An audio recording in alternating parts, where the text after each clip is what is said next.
Hey guys, welcome back to another episode of CJ's Quiz and Crafts. This is the next episode of the US Commemorative Series. This one is covering the 1935 Old Spanish Trail half dollar. The Old Spanish Trail refers to the travels of a Spanish expedition led by Alvar Nunez Cabeza de Vaca in the early 16th century. They landed around Tampa Bay in 1528, with local natives proved to be hostile and De Vaca was marooned. He and others made their way west by small boats along the coast and reached Galveston Island, where he lived with the Karanakawa tribe. The start of the Old Spanish Trail half dollar came from the failure of another commemorative attempt, the Gadsden Purchase. Lyman William Huffaker, known as L.W. Huffaker, was an El Paso, Texas coin dealer and an official of the American Numismatic Association. In 1929, he organized the Gadsden Purchase Commission to seek a commemorative coin issue for the 75th anniversary of the Gadsden Purchase. The Gadsden Purchase half-dollar bill was vetoed by President Herbert Hoover, who deemed commemorative coins abusive. In 1935, Hofecker made a second attempt for a commemorative coin issue where he would control after becoming chairman of the El Paso Museum Coin Committee. He visited Washington and had discussions with several lawmakers and even got a 5-minute interview with then President Franklin Roosevelt. R. Ewing Thomason of Texas introduced legislation for the Old Spanish Trail half dollar into the House of Representatives on March 4th, 1935, and referred to the Committee on Coinage, Weights, and Measures. Thomason appeared at the meeting on the bill, telling members about Texas history and assuring them that the bill would not cause the government any cost. On April 2nd, John J. Cochran of Missouri reported the bill back to the House with a passing recommendation. Cochran brought two commemorative bills to the House floor on April 3rd as emergency measures.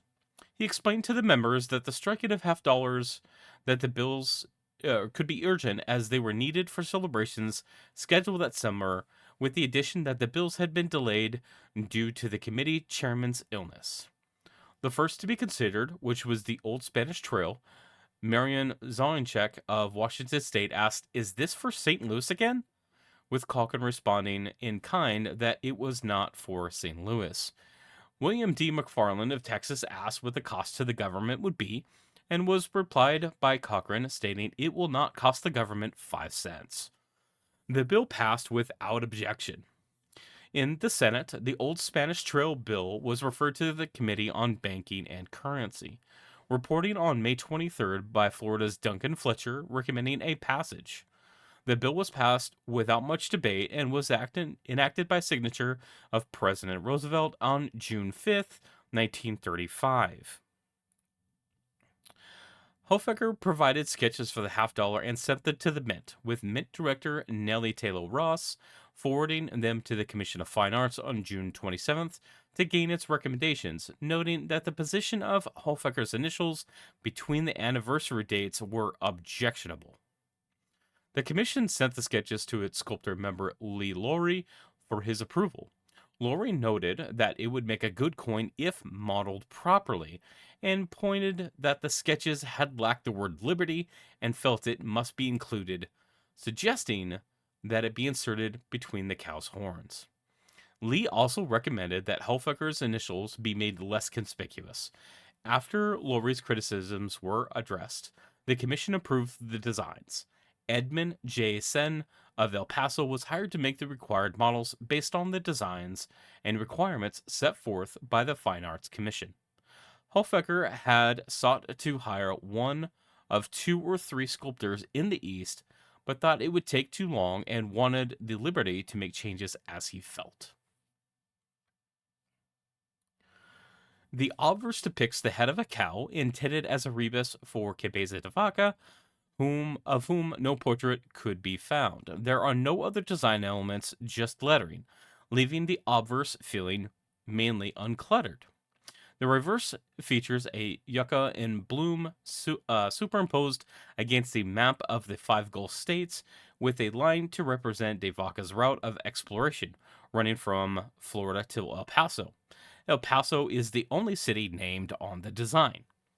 There are dots along the path, supposedly representing St. Augustine, Jacksonville, Tallahassee, Mobile, New Orleans, Galveston, and San Antonio. This supposed route is widely inaccurate, as De Vaca traveled along the Gulf Coast by boat for much of that expedition. This commemorative issue is one of only issues that was designed by a coin dealer and not a sculptor or other artist type. There was a note in the 1935 edition of the Numismatist, authored by Hofecker, stating that he, as the head of the museum committee, would be selling the old Spanish jewel half dollars at $2 each. In September of 1935, the Philadelphia Mint struck 10,000 coins plus 8 extra that would be held for inspection and testing at the 1936 meeting of the annual Assay Commission. This half dollar was a very interesting half dollar that while doing the research for this video, I thought was very interesting. Because before this issue of the 1935 Old Spanish Trail, all other commemorative issues have been designed or really handled by artists and sculptors, and this is the first one that has actually been uh, created and really kind of sculpted and designed by a coin collector or a coin dealer, which is a far difference from the other issues up until this point in 1935. I want to thank you guys for watching this video, and if you guys like this video, please hit the like button. If you guys have any comments on any videos that you want to see on any of the other commemorative coins, please put that in the comment section below. Make sure that you guys are subscribed and hit the bell to be notified when I launch new videos. Again, thank you for watching, and we'll see you guys on the next one.